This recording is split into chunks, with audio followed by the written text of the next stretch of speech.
Migala.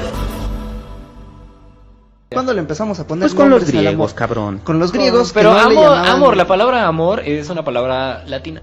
Es una palabra es latina, pero los griegos tenían 3 palabras para el Al amor. menos 3 palabras, Por lo Tienen varias. menos, que significaban cosas muy distintas. Primero estaba el eros. Eros era el enamoramiento carnal, físico, la cachondez, pues. Eso que sientes cuando ves un amor y dices, ay, no mames. Eso era el eros. Y según Aristóteles, eso es lo que tenías que superar para llegar al filios. La filia era más como la amistad, pero además una amistad intensa. Tú puedes morir por la filia.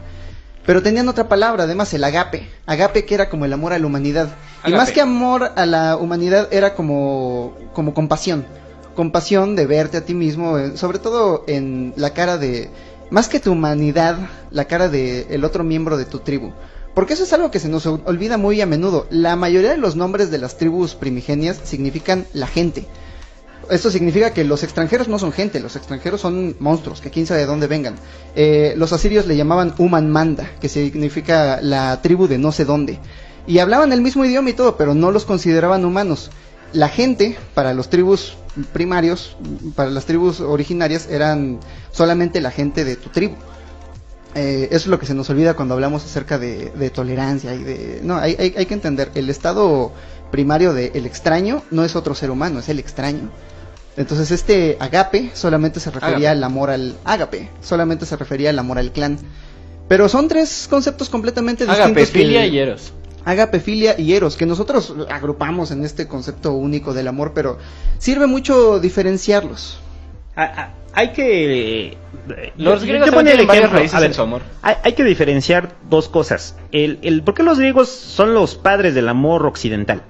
Más o menos, porque también digo que se abreva de otras culturas. No, pero las grandes tradiciones del amor, o sea, los primeros, o sea, la primera vinculación del amor con el sufrimiento viene de los griegos. O sea, de ahí viene. O sea, y entonces, a partir de ahí, usted en este momento, dígame 5 canciones, que hablen de que el amor es sufrir.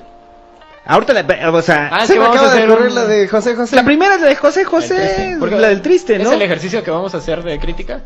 Sí. O sea, bueno, sí, porque Migala somos todos. Porque todos sabemos Porque todos querer, somos Migala, pero pocos sabemos amar. Y en Migala pero- somos todos, queremos... El amor es querer. Queremos no, el lanzar, querer es gozar, porque el amor es... ajá. El amor es sufrir, el querer es gozar. 5 canciones en las cuales está vinculado el amor con el Ustedes, sufrimiento. señor Radio Güey, Escucha, los recuerden- estamos conminando en este momento a que pongan ahí en el chat 5 canciones, o bueno, las que ustedes quieran, canciones que impliquen amor, sufrimiento, porque vamos Súbanse a ahí hacer tantito a los audífonos porque estábamos volando el porque vamos a hacer una crítica, nosotros vamos a hacer una crítica de canciones de amor. Güey, ahorita, porque Migala somos todos somos Migala, pongan en el chat sus canciones de amor. Acabo de tener esta revelación. José José redescubrió el concepto de eros y filia. Porque ¿cómo dice? El querer es gozar, el amar es sufrir. Ajá, exacto. Querer es eros. Recuerden que el amor, o sea, como el amor como tal, viene de la definición viene de penia, ¿no? Que vendría del griego, pues es prácticamente de sufrir. O sea, son las 2 como corrientes que hay dentro del amor. La palabra pena es una palabra griega. Es una palabra griega y es del dios Penia, ¿no? El rollo es que los griegos son los primeros que asumen el amor como sufrimiento. Y o sea, en la parte de lo que narra Platón, Pues, de ahí cuando me- llegan a hacerse la de pedo a Sócrates. Pero Platón ya es muy posterior a la... O sea, piensa en los presocráticos, güey. Ah, Piensa en sí. toda la... Bueno, Yo quería dar ese ejemplo porque Échale. es cuando llegan y se empieza a quejar de que pinche Sócrates es un sátiro que te envilece con su lengua y que la chingada. El güey estaba dolido hasta más no poder. Entonces, todo lo que se avienta al speech es el rollo de que el amor es sufrimiento. Entonces, ese es un primer concepto que tenemos de los griegos. Ahora, lo que les decía del asunto de la monogamia. O sea, la monogamia como tal, la monogamia no, el matrimonio como institución. O sea, lo que ahorita ya se ha deformado en la boda bailando ahí con su tía buena onda. Pero, la boda bailando con la tía buena onda también es vieja, güey. Más allá de los griegos. Uy, papá. O sea, el asunto de la pureza y la virginidad Claro. es griega. Claro. Es completamente Pero también viene de griega. antes. Es que hay varias culturas que tienen eso. No, la virginidad y la pureza. La valoración de la virginidad, puta, La eso es virginidad, maravillosa, güey. virginidad femenina. Amigos No de- masculina, no, Amigos de femenina. Migala, busquen un artículo que tenemos ahí en la página web que se llama ¿De dónde viene el heteropatriarcado? Es una cosa real y viene precisamente de las tribus nómadas de judíos que escapaban de la Gran Babilón. De la Gran Babilón, donde a partir de la deuda, las familias que no tenían suficiente dinero para comer y tenían dos opciones. O te mueres de hambre o vendes en esclavitud a tu hija. Y vender en esclavitud a tu hija significa venderla como una prostituta. Entonces, en Asiria y en los reinos como del Medio Oriente, el mal llamado Medio Oriente, tenían esta ley donde solamente las mujeres libres podían utilizar un velo para diferenciarlas de las prostitutas. Muchos patriarcas no estaban de acuerdo y lo que decidieron es pues vamos a escapar con nuestras familias. Escapamos con nuestras familias y ahora el patriarca es el líder, pero además vamos a acentuar valores como la pureza, la virginidad, porque nosotros somos una cultura completamente diferenciada de Babilonia, que son prostitutas. Aquí somos monógamos y la mujer es virgen hasta que se casa. Y es más o menos el origen del heteropatriarcado. Se Más lo o deben a menos. los judíos. También una pequeña, como una brevísima historia como del matrimonio que ya existe en los griegos. O sea, pensemos por ejemplo en el principal matrimonio griego que es Zeus y Hera.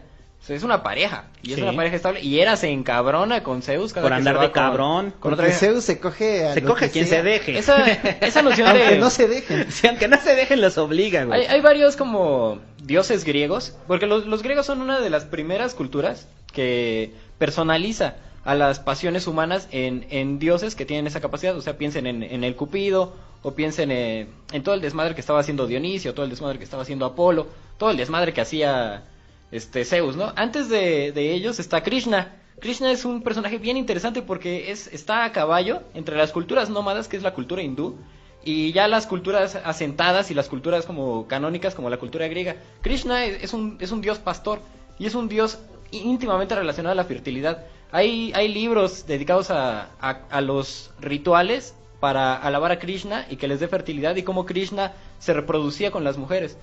Está el Bhagavad Gita, el Gita Govita. En los Rig Veda, esta colección de cantos antiquísima, es muy interesante leer los Rig Veda porque son cantos que se han recopilado desde que el ser humano creía en el fuego y hasta que los hindús creían en el fuego y hasta que ya avanzó su cultura para dejar de llamarlo fuego y empezarlo a llamar Agni y separar a Agni en distintas personalizaciones como Vishnu, Krishna, Shiva. Los Rig Vedas son miles de años en 10 libros de cantos. Entonces es una antología bien interesante de cantos sobre que más o menos van dejando una descripción del amor. Krishna, no sé si le suene Krishna, Cristo, Chris. Sí. Krishna es un antecedente primario originario de Cristo, que Sí. también es una especie de nómada ahí, campesino, una persona humilde, sencilla y tranquila, buen pedo, que después se convierte en una figura íntimamente erótica y que establece como un canon de con quién te tienes que reproducir, ¿no? Toda la descripción como del erotismo griego está en los libros de Hesíodo y en los cantos de Homero. Las epopeyas homéricas, que son la Odisea y la Ilíada, de estas personas que se cree que se llamaban Homero, pero que también se cree que son muchas otras personas que escribían cantos, son de aproximadamente 1000 antes de Cristo, todas la Ilíada y la Odisea. Y ahí ya hay pasiones amorosas sumamente fuertes. O sea, la guerra de Troya empieza por unos pelos. Sí, exactamente. Y o sea, es una ¿Qué prisionera más de guerra. quieres? Hay dos No, problemas femeninos graves en la guerra de Troya. Pero es que es una pasadez de verga. Invitas a un güey y te roban a tu novia. No, pero para. Yo también hacía guerra, cabrón. Se lleva a Paris, se lleva a Helena. Y ¿sabes por qué Aquiles va a la guerra? Aquiles le valía verga la guerra. Aquiles no quería salir de su casa de campaña porque execraba la violencia. Pero le quitan a una mujer que era prisionera de guerra. Y era su botín de guerra, se lo quitan. y se encabrona y se va a los putazos. Pero Aquiles es el personaje perfecto para ejemplificar todas las visiones que tenían los griegos acerca del amor, porque pasa por todas ellas. Primero le roban a esta sacerdotisa que él tenía como esclava sexual y va a los putazos, pero después los otros generales no le hacen caso y decide irse con todo y sus tropas. Y luego matan a Patroclo. Entonces, Patroclo es bien interesante porque es el amigo, güey. Él le dio su armadura a Patroclo y le dijo, ve y pelea en mi nombre. Y fue Patroclo y lo mató Héctor, el hijo del rey de Troya. Y entonces ¿Sabes cuando... ¿Sabes qué dice Aquiles cuando matan a Patroclo? Cátane cae Patroclo o Perseo Polo Meon Ameinon. Murió también Patroclo, quien era mejor que yo con mucho. Ahí te habla ya de un ideal de Aquiles, de cómo debía ser el ser humano. El ser humano debía ser como Patroclo, y él se proyectaba en Patroclo, y por eso lo hizo su amigo, porque para él Patroclo era una persona admirable, le tenía filia a Patroclo, y lo amaba. Pero el momento interesante es cuando se enfrenta a Héctor, y Héctor afuera de las murallas de Troya, su papá lo está viendo pelear, y él le dice, oye, yo sé que tú eres el luchador más grande de Grecia, pero si me matas, solamente deja que recojan mi cuerpo. Y él le dice, quiero arrancar la carne de tus huesos y devorarla. ¿Quién le dice? Y luego Héctor le insiste, por favor, deja que sepulten mi cuerpo. Y él dice, ¿cómo le dice? Los hombres no dialogan con los leones. En el momento en el que él pierde su amor, deja de ser un ser humano. Se convierte en una bestia que lo único que quiere es venganza. Eso no lo van a encontrar en la película de Troya con Brad Pitt, no. Les recomendamos que vayan a una versión de la Ilíada. La Ilíada, hay una traducción en español muy buena de Rubén Bonifaz Nuño. Hay otras versiones en español que pues pueden encontrar la de Porrúa. Está bien, esa versión está bien. Pero la versión en inglés de Pope. La película de Brad Pitt no es tan mala. No es tan mala. No es tan mala, realmente no es tan mala. Pero sí, o sea, se pierden de muchas cosas. O sea, porque ahí muchos van a decir el rollo este de, ¿para qué leer el libro si no hay película? ¿No hay película de la guerra de Troya? Sí, es que no, o sea, es una crítica a estos pendejos. Te pierdes de ese momento. No hagan eso, cabrones. Es un horror. Te pierdes de ese momento chingón cuando el pinche Aquiles llama a todo este güey y dice, ahora voy a pasear el cadáver de este güey afuera de las murallas de Troya 7 días seguidos y su papá lo va a ver y luego corretea 3 días a Héctor. O sea, Héctor va corriendo en torno a Troya varios días y Aquiles va atrás de él con sus caballos para matarlo. Es toda una epopeya sobre el amor en cierta manera y también pues una conquista muy culera, ¿no? Regresando al punto, el amor nos humaniza. La vida... ¿Quién sabe? Mira qué humano era Aquiles matando a Héctor. No, sí, porque lo había perdido todo. Es que ahí todavía brincamos al punto del doctor, porque al final el doctor llega a ese punto. Oye, pero Santo, eso lo único que quería era como confirmar tu punto de que en los griegos hay dolor en el amor. Sí, es cuando empieza la raíz del sufrimiento. O sea, el amor es sufrimiento. Y entonces, les comentaba al inicio de que precisamente las personas, o sea, o de dónde viene el asunto de filia, pues es precisamente de considerar que una persona cuando caía en el hechizo, porque se pensaba que estaban hechizados, o sea, una persona que estaba... Sí. O sea, imagínate a Cupido, era un flechazo, con una flecha ese flechazo, un cabrón, ahorita lo que usted conocería como el término coloquial, enculado. El crush. Un güey que está enculado o que le cayó el crush, o una chava que está en su crush o está enculada. Eso se pensaba que era una enfermedad, porque en ese momento abandonaba por completo la razón de esa persona y esa persona no respondía a razones. En ese momento obviamente no había una explicación de todo lo que estaba pasando a nivel de su cuerpo, a nivel biológico, para que esa persona estuviera así. Entonces, ¿qué decían? Güey, se le metió un pinche demonio. Cupido le metió un flechazo. Este verga trae algo, o sea, le hicieron algo. El superpoder de Cupido es una explicación presocrática de cómo opera el enamoramiento. Y el rollo es, hay que dividirlo entre dos, porque entonces por un lado tenemos a los pinches atenienses y por el otro lado tenemos a los pinches espartanos. Entonces los pinches espartanos, esta concepción del amor... Los espartanos son muy posteriores, No, pero a lo que ves que se divide, o sea, de la herencia griega, se divide primero, la concepción del sufrimiento con el amor y la concepción espartana de ¿cuál pinche amor? La vida es sufrimiento. La vida es sufrimiento. Y nacemos para pelear y las mujeres son esclavas. Las mujeres son esclavas y si no son esclavas son guerreras y las podemos a competir en un campo para ver quién está más cabrona y quién corre más rápido y quién mata más culeros.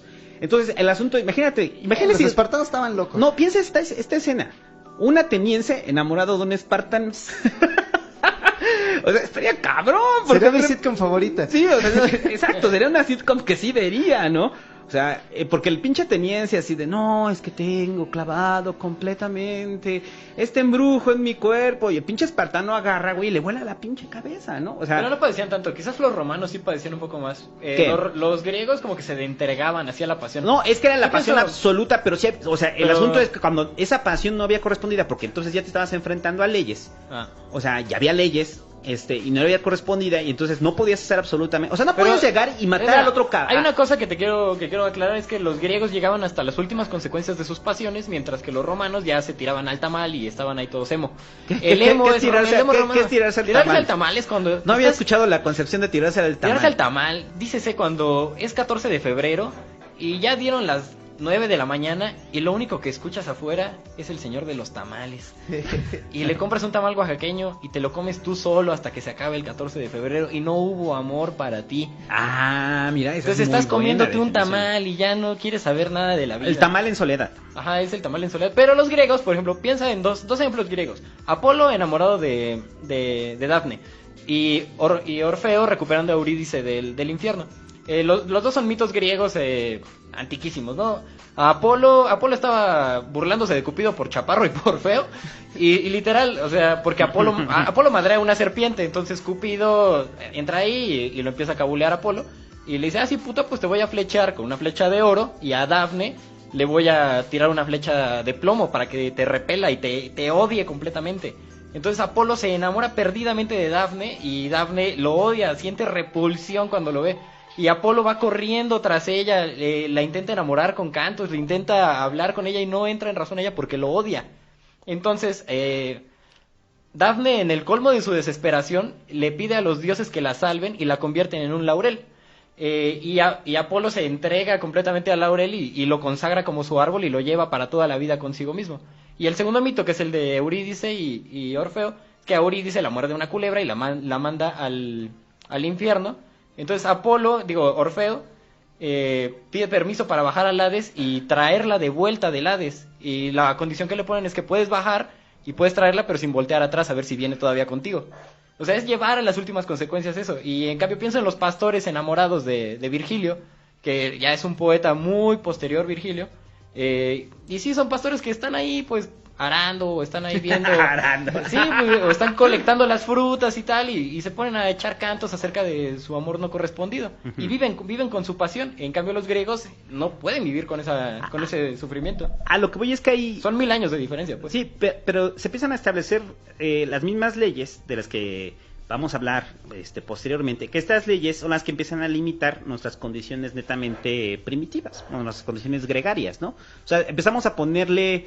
empezamos a identificar lo que como homínidos simplemente eran simples actos y pulsiones, ¿no? O sea, Que ni siquiera te cuestionabas. no te lo solo cuestionabas, o lo sea, hacías. no, o sea, simplemente era así como de, y usted vaciaba sus pulsiones. Entonces, de repente, llega un momento en el que dicen, híjoles, ya no puedes. Entonces, como ya no puedes, entonces se empieza a crear el asunto del sufrimiento. El sufrimiento, y ahí es cuando iba ya con el doctor, porque digo, ahorita vamos con él, pero nos retomamos tantito. Al final de cuentas, lo que está diciendo el doctor es, todas sus raíces y todos los malestares que usted está teniendo es porque esas pulsiones no las puede satisfacer.